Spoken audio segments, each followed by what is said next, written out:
राष्ट्रवादीचे प्रवक्ते अमोल मिटकरी यांनी राज ठाकरे यांच्यावर टीका केली होती आणि त्या टीकेला प्रत्युत्तर देताना काल मनसेच्या कार्यकर्त्यांनी आणि पदाधिकाऱ्यांनी अकोल्याच्या शासकीय विश्रामगृहामध्ये अमोल मिटकरींच्या गाडीची तोडफोड केली होती आणि या तोडफोडी दरम्यान उपस्थित असलेला मनसेचा कार्यकर्ता जो आहे तो त्याचा काल मृत्यू झालेला होता। जय मालोकरचा त्याचा भाऊ आपल्या सोबत आहेत।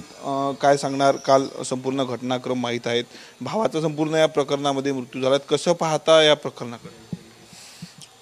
काय आता भाऊ तर गेला आहे, त्या संदर्भात आता सगळं घर एकदम दुखात असा वाटत आहे पूर्णपणे। आई बाबाची तब्येत खराब झालेली आहे। मागणी एवढीच आहे की ज्या ठिकाणी हा सगळा राडा झाला त्या ठिकाणचे सगळे फुटेज व्हिडिओ पोलिसांनी सगळं चौकशी करून आम्हाला द्यावेत, जेणेकरून आम्हाला कळेल की नेमका एवढा तंदुरुस्त असलेल्या पोराला हार्ट अटॅक येण्यामागचं कारण काय आहे, एवढा तात्काळ हार्ट अटॅक आला कसा, आणि आम्हाला नकळत हॉस्पिटलमध्ये ट्रीटमेंट होऊन आमच्या हाती डायरेक्टली बॉडी कशी देण्यात आली, या सगळ्या गोष्टीची सकल चौकशी अकोला पोलिसांनी निष्पक्ष करावी, बस एवढीच मागणी। काय सांगणार, कुटुंबाचा आधार होता जय मालोकर, एक करता धरता मुलगा जो आहे तो तरुण आज तुमच्यातून निघून गेला, भाऊ निघून गेला, काय सांग? थोडक्यात सांगायचं झालं म्हणजे तो गेल्यामुळे आता पूर्णपणे फॅमिली डिस्ट्रॉय झालेली आहे, सगळ्यांचं जगण्यावरचं विश्वास उडालेला आहे। बस घरातला एकमेव असा माणूस होता की बस तो होता तर सगळं काही होतं।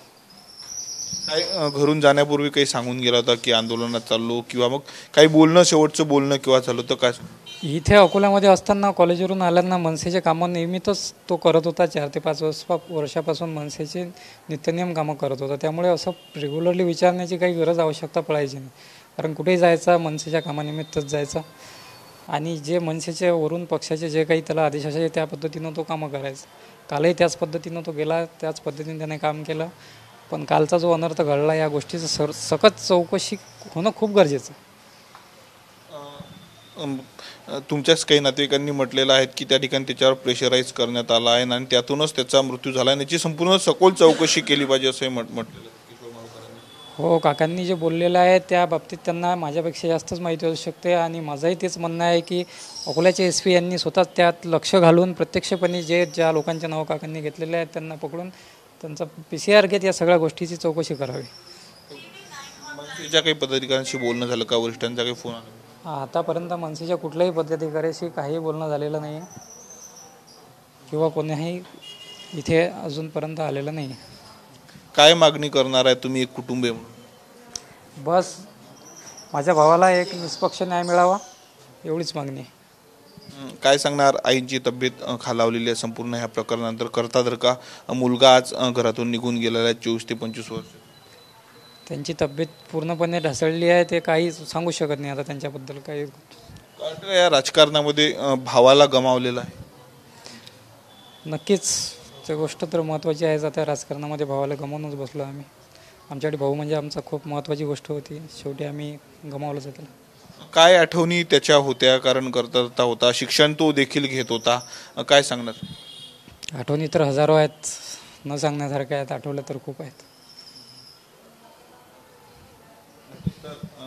जय मालोकर जो आहे त्याचा भाऊ आहे विजय मालोकर, त्यांनी दुःख व्यक्त केलेलं आहे। सोबतच या संपूर्ण घटनेची चौकशी झाली पाहिजे, CCTV कॅमेरे जे आहेत ते पोलिसांनी त्या ठिकाणचे तपासले पाहिजे अशी मागणी जी आहे ती त्याच्या कुटुंबियांनी केलेली आहे। कॅमेरामॅन अनिकेत दहातोंडेसह मी स्वप्नील उमाप, TV9 मराठी, अकोला।